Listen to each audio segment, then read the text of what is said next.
దశాబ్దాలుగా తాతల ముత్తాతల కాలం నుంచి ఉంటున్న ఇల్లు స్థలం ఇప్పుడు మీది కాదని తెలిస్తే, దానిపై మీకెలాంటి హక్కు లేదని తెలిస్తే మీ పరిస్థితి ఏంటి? సరిగ్గా ఇప్పుడు అలాంటి పరిస్థితులే తమిళనాడులోని కొన్ని గ్రామాల ప్రజలు ఎదుర్కొంటున్నారు.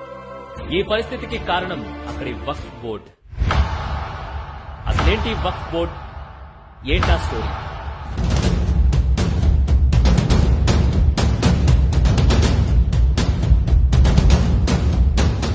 తమిళనాడుకు చెందిన రాజగోపాల్ అనే రైతు చేసిన అప్పును తీర్చడానికి తాతల కాలం నాటి తన భూమిని అమ్మేయాలనుకున్నాడు. బ్యాంకులకు వెళితే అక్కడ ఊహించని షాక్ తగిలింది. ఈ భూమి అతడిది కాదని, వక్ఫ్ బోర్డ్ ఆధీనంలో ఉందని, దీన్ని అమ్మడం కొనడం అసాధ్యమని చెప్పి పంపించేశారు.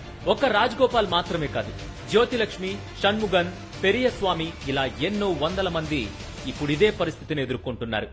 నిజానికి తమిళనాడులోనే కాదు, దేశవ్యాప్తంగా దాదాపు 60,000 వరకు ఇలాంటి కేసులు కోర్టుల్లో నడుస్తున్నాయనేది అధికారిక లెక్కలు చెప్తున్న మాట.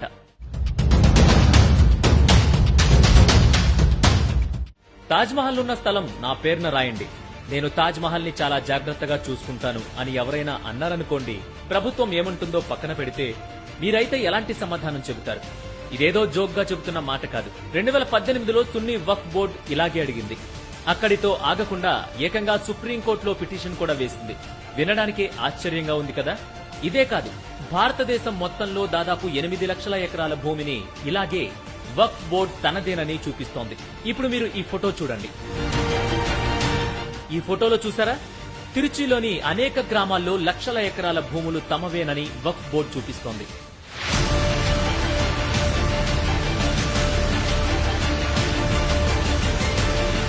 అంతేకాదు, ఏకంగా ఇనాం గ్రామం మొత్తం తమదేనని కూడా చూపిస్తోంది. అంటే ఓ గ్రామంలోని మొత్తం భూమి వాళ్లదేనట.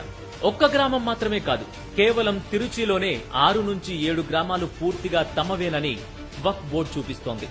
అంతేకాదు, వక్ఫ్ బోర్డు తమదేనని చెబుతున్న భూముల్లో 1000 నుంచి 1500 ఏళ్ల నాటి ఆలయాలు కూడా ఉన్నాయి.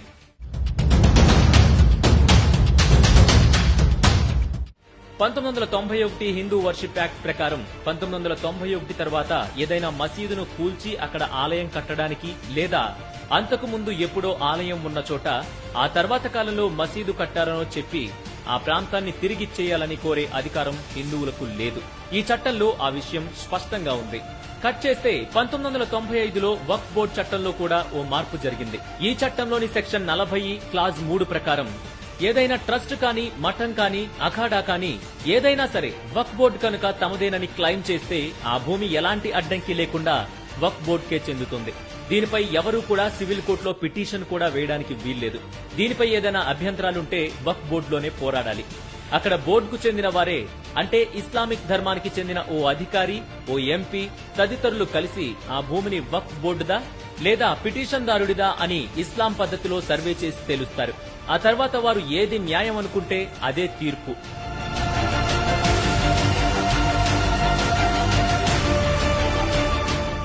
అదే చట్టంలోని సెక్షన్ 54 ప్రకారం ఏదైనా రిజిస్టర్డ్ భూమి వక్ఫ్ బోర్డుకు సంబంధించిందని బోర్డు అధ్యక్షుడు భావిస్తే వెంటనే ఆ స్థలంలో నివసిస్తున్న వ్యక్తికి షోకాజ్ నోటీస్ ఇచ్చి 45 రోజుల్లో ఖాళీ చేయాలని చెబుతారు. ఒకవేళ ఆ వ్యక్తి ఖాళీ చేయకపోతే ఎలాంటి అడ్డంకులు లేకుండా ఆ స్థలాన్ని ఆక్రమించుకునే అధికారం వక్ఫ్ బోర్డుకు ఉంది.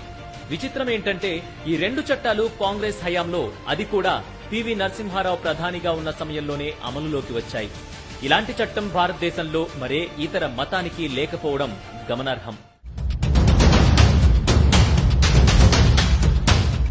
భారతదేశానికి జవహర్లాల్ నెహ్రూ ప్రధానిగా ఉన్న సమయంలో 1954 సమయంలో మైనార్టీల హక్కులను కాపాడేందుకు అప్పటి కాంగ్రెస్ ప్రభుత్వం వక్ఫ్ బోర్డుని అమల్లోకి తీసుకొచ్చింది.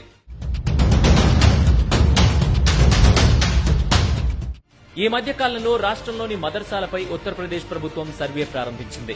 ఆ సర్వే ఓ పక్క కొనసాగుతుండగానే ఇప్పుడు తాజాగా రాష్ట్రంలోని వక్ఫ్ ఆస్తులపై సర్వే చేపట్టాలని యూపీ సర్కార్ నిర్ణయించింది. ఏ భూమైనా సరే ఆటోమేటిక్ గా వక్ఫ్ ఆస్తిగా పరిగణించే 1989 వక్ఫ్ బోర్డు చట్టాన్ని తప్పుబట్టింది. ఇకపై అలా రిజిస్టర్ చేయడానికి వీల్లేదని, ఇప్పటి వరకు రిజిస్టర్ అయిన భూముల వివరాలు సేకరించాలని మెజిస్ట్రేట్లను, కమిషనర్లను ఆదేశించింది. దీంతో యోగి సర్కార్ నిర్ణయంపై విపక్షాలు భగ్గుమన్నాయి. ఇది దేశంలో జరుగుతున్న వక్ఫ్ బోర్డు భూముల రగడ.